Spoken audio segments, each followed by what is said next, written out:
File पे file, file पे file, कभी फाइल खोलते थे, कभी फाइल से खेलते थे।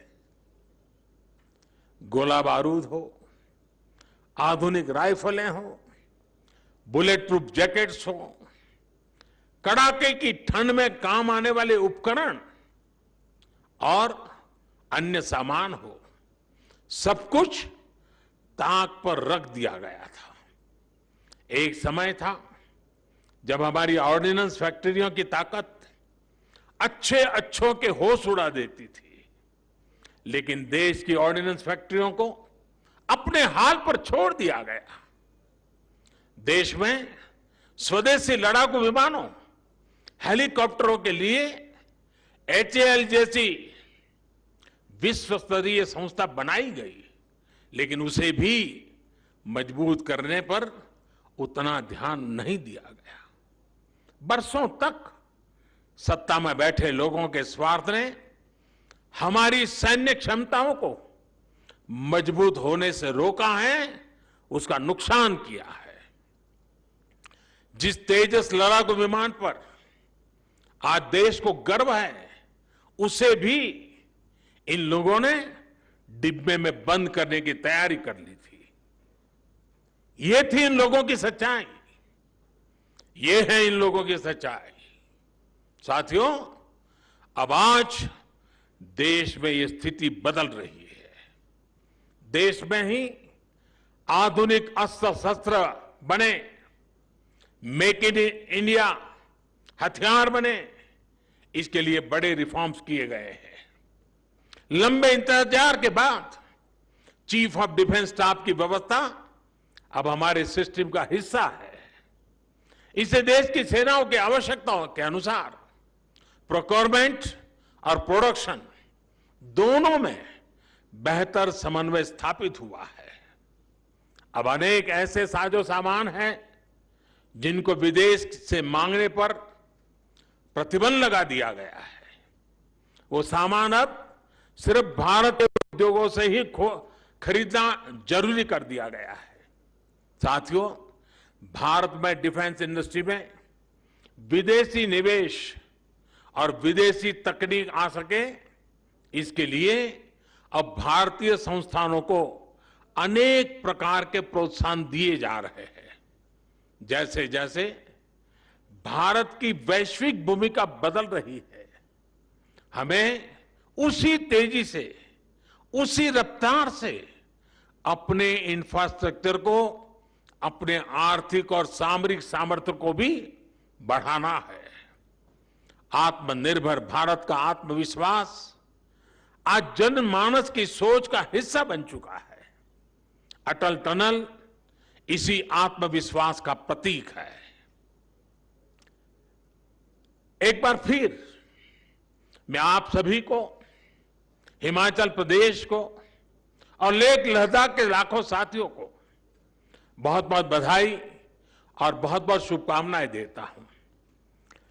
हिमाचल पर मेरा कितना अधिकार है ये तो मैं नहीं कह सकता हूं, लेकिन हिमाचल का मुझ पर बहुत अधिकार है।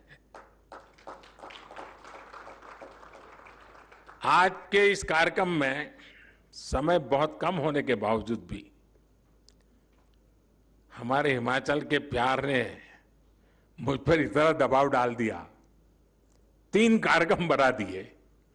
इसके बाद मुझे और 2 कार्यक्रम में बहुत ही कम समय में बोलना है और इसलिए मैं यहां विस्तार से न बोलते हुए कुछ बातें 2 और कार्यक्रम में भी बोलने वाला हूं। लेकिन कुछ सुझाव मैं यहां जरूर देना चाहता हूं। मेरे सुझाव भारत सरकार के रक्षा मंत्रालय के लिए भी हैं, भारत सरकार के शिक्षा मंत्रालय के लिए भी हैं और बीआरओ के लिए स्पेशली भी है। एक,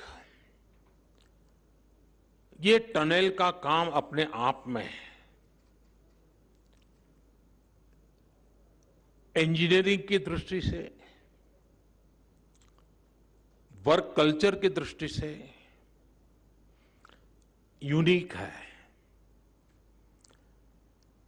पिछले इतने वर्षों में, जब से इसका डिजाइनिंग का काम शुरू हुआ, कागज पे लिखना शुरू हुआ, तब से लेकर कब तक अब 1000-1500 लोग ऐसे छांटे, मजदूर भी हो सकता है और टॉप व्यक्ति भी हो सकता है। उसने जो काम किया है, उसका अपना जो अनुभव है, उसको वो अपनी भाषा में लिखे। एक 1500 लोग पूरी प्रोसेस को अगर लिखेंगे, कब क्या हुआ, कैसे हुआ, एक ऐसा डॉक्यूमेंटेशन होगा जिसमें ह्यूमन टच होगा। जब हो रहा था तब वो क्या सोचता था, कभी तकलीफ आई तो उसको क्या लगा। एक अच्छा डॉक्यूमेंटेशन, मैं एकेडमिक डॉक्यूमेंटेशन नहीं कह रहा हूं, ये वो डॉक्यूमेंटेशन है जिसमें ह्यूमन टच है। किसी मजदूर काम करता होगा, उस दिन खाना नहीं पहुंचा होगा, कैसे काम किया होगा, उस बात का भी बड़ा महत्व होता है। कभी कोई सामान पहुंचने वाला होगा, बर्फ के कारण पहुंचा नहीं होगा, कैसे काम किया होगा।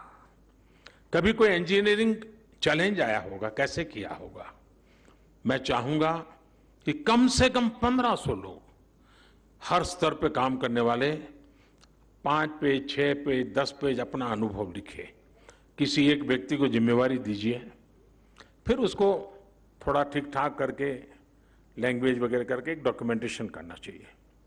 और छापने की जरूरत नहीं है, डिजिटली बना देंगे तो भी चलेगा।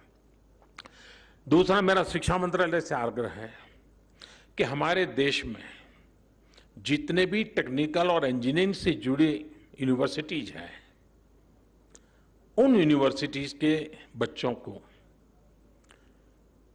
केस स्टडी का काम दिया जाए और हर वर्ष एक एक यूनिवर्सिटी से 8-10 बच्चों के एक बैच यहां आए।